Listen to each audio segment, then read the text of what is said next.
how you doing? This is Ted from gamingongrand, and we're going to move into the second mission here of the No Fear starter set. We just did the first mission, and now the second mission is going to introduce some new mechanics into the game. The ability to, 1, close quarter combat, 2, the ability to charge, 3, the ability to use Overwatch to shoot at guys that are charging in. So we're going to play this one out and see how it goes. So to start this game, the first people that get to move are the Poxwalkers. So they're going to get to move, and then they can shoot, but they don't have any ranged weapons. And then they can attempt to charge if they're within 12 inches of the other figure. And finally do some close quarter combat and learn some of those mechanics. So let's get started. So they can move up to 4. Now I could roll a dice and advance like we did in the first mission. But if they advance, they don't get the ability to charge in that same round. And I think they're going to want that ability to be able to charge. So what I'm going to do is I'm just going to go ahead and lay this out and move this guy 4 inches forward. And then I'll have the rest of the guys kind of piling behind him here. They're all going to advance up.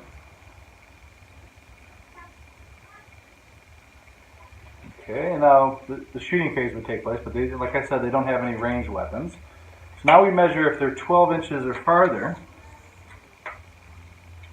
from this guy. So they're about 10.5 inches away. So they need to get within an inch. They'd have to go about 10 inches to get within an inch. So they need a roll of 10 or higher. They're going to roll 2 dice on their charge, and whatever these results are, how far they can charge. Okay, 4. Now 4 inches is not going to get them within 1, so they can attack in close quarter combat. Because they can't get within 1, that means they can't move at all. So that takes us to the next phase, which is the captain's phase. Now the captain has the option of moving here, but I don't think he's going to move. I think he's going to kind of stay back and try to get some pot shots because he does have a ranged weapon and he doesn't have to get any closer than he does. So what he's going to do is he's going to fire his weapon, and his assault weapon, or his ranged weapon anyway, is the Boltstorm Gauntlet, which has a range of 12 inches, which these guys are in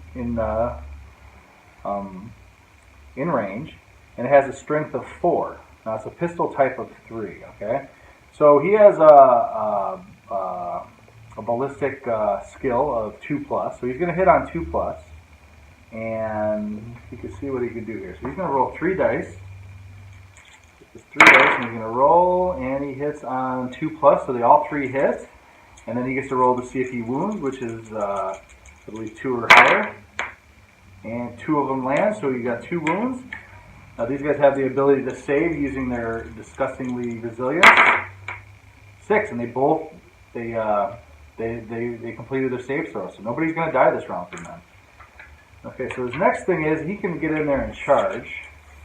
So like the other guys, he's going to need a 10 roll to charge, but I don't think he's going to do that. I think he's just going to play back and just sit back and not do anything else this round. So he's going to finish up his turn. So now we're going to go to the third round, which is the Poxwalker's turn. And once again, they can move 4 inches. Eyeball this out. It's close to 4 inches. Now they all kind of move up here behind the front guy. And they don't have a ranged weapon, so we're going to skip the shooting phase. But now with Overwatch, if they can get, so they only have to get within 1, so a little more than 6 inches away.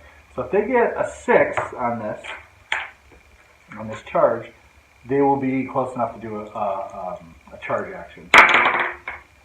Okay, so we got 10, so they are close enough. So they're going to, as they're coming in, he's going to get his chance to fire Overwatch, which is 3 shots at these guys. Okay, and he hits on 2 of them. Let's see if he wounds. He wounds on both of them, and let's see if these guys can save.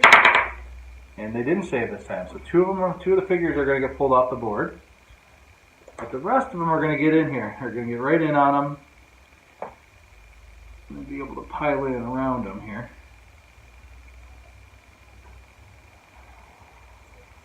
He's completely surrounded. And then they're going to be able to do their attack. Now with their attacks, for the Poxwalkers, they can pull, they each get 2 dice. So there's 8 of them left. So 8 times 2 is 16. So I got 12. I'm going to pull some red dice. And then we got 16 dice. So they're going to roll 16s. Now their weapon skill is pretty low. They can only hit on 5s or higher. So those are the only ones that are going to stick. Alright, well that was pretty good. So we got 1 6, 1 2 5s here, another 5, another 6, another 5, and the rest of them get pulled off the board. So they landed 6 shots. Okay, now for them to wound, they're going to have to roll another 5 or higher. And they only got 1 of those 6 to wound. Alright, so now the captain has the ability to do a saving roll. On his saving roll, I think it's a 3 or higher, because he has special armor on. Because of his special armor, he has the ability to save at 3 or higher. Yep, save throw is 3+. So that's all he needs to do to save here.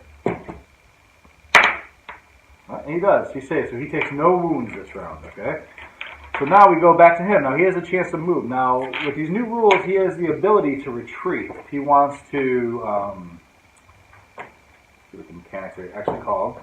It's called fall back. So he has the ability for him to fall back. But there's really nowhere to go, and I think he kind of wants to be in the thick of it.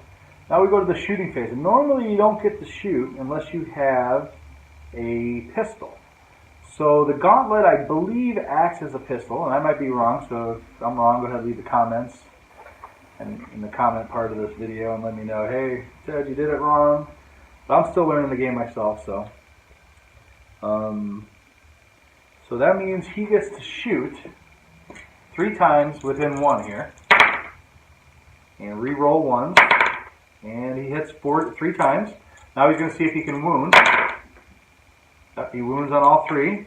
Now the Poxwalkers are going to see if they can use their disgustingly resilience to stay alive here, and none of them do. So there's going to be 3 of these models are going to be removed from the board now. So there's only 5 Poxwalkers left. Okay, so now he has 5 attacks that he can use here. And split it up any way he wants. So the one attack he has is a power sword. The power sword will hit on 2s, but requires 3 or more to wound. Where the gauntlet, the Boltstorm Gauntlet, increases his strength by 2, so he'll be at a strength 8. But it is cumbersome, and it'll reduce his ability to hit by 1. So he's only going to hit on 3 or better on those. But then he will wound on 2 or more. So I can divide these up however I want. So what I'm going to do is my first attack is going to be 2 power swords. So 2 attacks on 2 power swords, 2 or more to hit. He hits on both. To wound, he needs 3 or more. And he wounds on both. So now these guys get a chance to do a saving throw. Oh, wait. First I got to see, before I do that, I think the power sword, correct. Let me see here. The power sword, I believe, has a D3. No, that's the gauntlet has the D3. So the power sword does 2 damage, I believe. So that's 2 wounds each. So we're going to roll on this one, and he gets 1 6. So one of these guys avoid 1, but one of them is going to die. So they lose 1 more figurine to Poxwalkers. And now we're going to go to our second attack, which is our gauntlet. And these are going to hit on 3 or more, and then wound on 2 or more. Okay, so the 1's gone. We hit on these 2. Now they're going to wound on 2 or more. Okay, we got 2 wounds. So they have their chance to use their disgusting resilience. And they saved 1 of them, so they only lose 1 figurine. So that's the end of that round for the Space Marines. He's looking pretty good right now. The Podwalkers are up now. So they are going to do their attack, close combat attack. They get 2 each, so that's going to be 6 dice because there's 3 of them left. Only hitting on 5 or higher. So here's a 5, here's another 5, there's another 5. So they got 3 hits, now they're only wounding on 5 or higher. And they didn't get any wounds in. So now we go back to the captain. The captain's going to use his gun, fire 3 times. And he hits on 2s or higher, so he hits all 3. Wounds on 3 or higher, he's going to wound 2. They get a chance to save. And 1 of them saves, so 1 of them dies. There's only 2 left. Now he has his last chance to kill. He's going to use the power sword and see if he can kill all of them. So with the power sword, it only takes a 2 to hit here. And we got 4. So we got 4 hits here. We reroll to see if they wound. and 2 of them wound. And here's the results. Here's their chance to save themselves, and neither one of them are saved. So we lose the last 2 Poxwalkers, and that makes this guy the winner. So as you can see, the Space Captain is the only one left, and all the Poxwalkers are dead. So that's the completion of the second mission, and stay tuned because we're going to do the third one too.